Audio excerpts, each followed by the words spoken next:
Hello traders. आज हम बात करते हैं 26 में मैंने प्रॉफिट जो जनवरी में जनरेट किया, वो कैसा प्रॉफिट है और कितना प्रॉफिट मैंने किया है, मैंने स्ट्रेटजी क्या यूज की है। क्या आप भी ऐसे प्रॉफिट जनरेट करना चाहते हो? रियल ट्रूथ क्या है, साइकोलॉजी कैसे हमको मैनेज करनी है, कुछ हम इस चीजों पे आज हम बात करने वाले हैं, तो बने रहो इस वीडियो में। ठीक है, सबसे पहले आपको मैं ट्रेड दिखाता हूँ गोल्ड में। ठीक है, मैंने ये अगर सेल ट्रेड देखोगे तो यहाँ पे मैंने कुछ चीजें सेल किया है 0.5 लॉट में, और मुझे इसमें प्रॉफिट अगर ओवरऑल देखोगे तो $1200 का प्रॉफिट हुआ है। $1200, ठीक है, अप्रॉक्स 1 लाख के ऊपर। ठीक है, 1,20,30,000 कुछ करीब। फिर दूसरी ट्रेड देखोगे अप्रॉक्स अप्रॉक्स $2800, मतलब 2,80,000। ठीक है, फिर मेरा देखोगे $1 का एक लॉस हुआ है। बहरहाल इसको मैं कॉस्ट टू कॉस्ट निकलना था, लेकिन वो थोड़ा सा माइनस होके निकला, थोड़ा सा माइनस होके। फिर मेरा एक $100 का प्रॉफिट। फिर आप देखोगे तो $200 का प्रॉफिट। फिर अगर आप लॉस देखोगे, लॉस देखोगे तो लॉस आपको दिखेगा कितना, लॉस कितना दिखेगा? $23, $17, $77। इस तरह की ट्रेड क्या होती है, हम इस तरह की ट्रेड कैसे कर सकते हैं? ठीक है, तो हम उसके लिए आपको ये चीजें दिखा रहे हैं, समझा रहे हैं। सबसे पहले समझो भाई, आप जो कर रहे हो, आप ये कर रहे हो भाई 1:2 का रिस्क रिवार्ड ले रहे हो। ठीक है, 1:2 का रिस्क रिवार्ड लेने की कोशिश कर रहे हो। आप इस सेटअप में काम कर रहे हो, हम केवल रिस्क रिवार्ड की बात कर रहे हैं, रिस्क रिवार्ड। लेकिन हम किस तरह के रिवार्ड पे काम कर रहे हैं?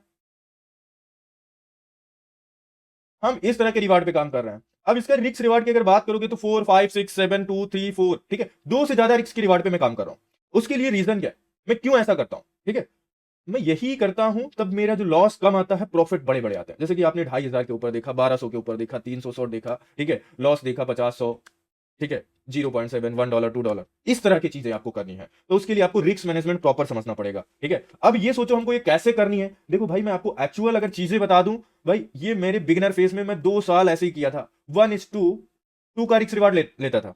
लेकिन अब जब मुझे चीजें समझ में आई तो मैंने इसमें रिजल्ट देखा कि अगर मैं रिस्क रिवार्ड 1:4 का लेता हूं तो मुझे बहुत अच्छे रिजल्ट मिलते हैं सामने, बहुत कुछ समझ में आता है, बहुत कुछ चीजें हम सीख सकते हैं, बड़े प्रॉफिट में इनके साथ में जर्नेट कर सकते हैं। तो भाई मेरी बात मानो, रिक्वेस्ट है कि 1:1 1:2 कि जितने लोग करते हैं भाई, कोई अच्छी सी स्ट्रेटजी पे काम करो और वहां पे देखो, वहां पे रिस्क रिवार्ड 4 5 6 3 8 ऐसे रिस्क रिवार्ड में काम करना शुरू करो।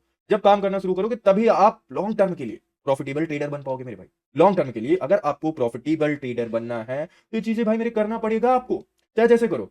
फिर दूसरी बात आती है हम कैसे इस तरह के प्रॉफिट में, और सेकेंड स्टेप में हम क्या करते हैं। फर्स्ट स्टेप तो आपको रिस्क रिवार्ड का समझ में आ ही गया। फिर आया मेरे पास एक C2C, जिसको हम बोलते हैं कॉस्ट टू कॉस्ट। आपके माइंड में एक साइकोलॉजी होनी चाहिए कि अगर मेरे को प्रॉफिट नहीं हो रहा है तो लॉस भी ना हो, लॉस भी ना हो, मैं C2C निकल जाऊंगा, लेकिन मैं लॉस नहीं लूंगा, मैं प्रॉफिट जरूर करना है मुझे। समझो, आप हमेशा जब आपको लगे कि मैंने यहां पे एंट्री लिया और प्राइस यहां तक मूव कर गया, अब आप एसएल को कम करो। पहले एसएल यहां पे था, अब आप एसएल लगाओ यहां पे, ऐसा ऐसा लगाओ। और उसके बाद ये जब और ऊपर जाए तो एसएल को कॉस्ट टू कॉस्ट करो भाई, कॉस्ट टू कॉस्ट करने की कोशिश करो। सेकेंड स्टेप में आपको ये करना। दो चीजें हो गई, ठीक है। फिर आती है अपने पास थर्ड। थर्ड में आपको क्या करना? थर्ड में भाई कुछ नहीं करना, सिंपल सा। अगर आपके पास बल्क क्वांटिटी है, जैसे कि एग्जांपल के लिए मैं 1 लॉट में ट्रेड कर रहा हूं, 1 लॉट, ठीक है, 1 लॉट। तो जब मार्केट यहां से ऊपर गया तो मैं इस एरिया पे 0.5 लॉट यहां पे एग्जिट कर जाऊंगा, एग्जिट कर दूंगा, निकल जाऊंगा। पार्सल क्वांटिटी बुकिंग स्टार्ट करो और 5 के लिए वेट करो। हाईएस्ट टारगेट, टारगेट टीपी 2 4 3 जितना भी अपना स्ट्रॉन्ग है वहां तक वेट करो कि इसके लिए अपना। और जो 0.5 बची क्वांटिटी जो होल्ड कर रहे हो, उसका एसएल कॉस्ट टू कॉस्ट लगाओ। यहां पे नहीं लगाना, यहां पे नहीं लगाना, यहां कहीं नहीं लगाना, सीधे कॉस्ट टू कॉस्ट करना, C2C।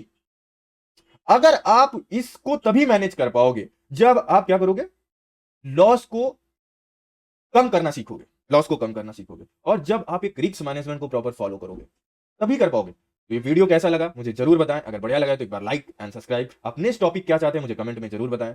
Thank you for watching this video.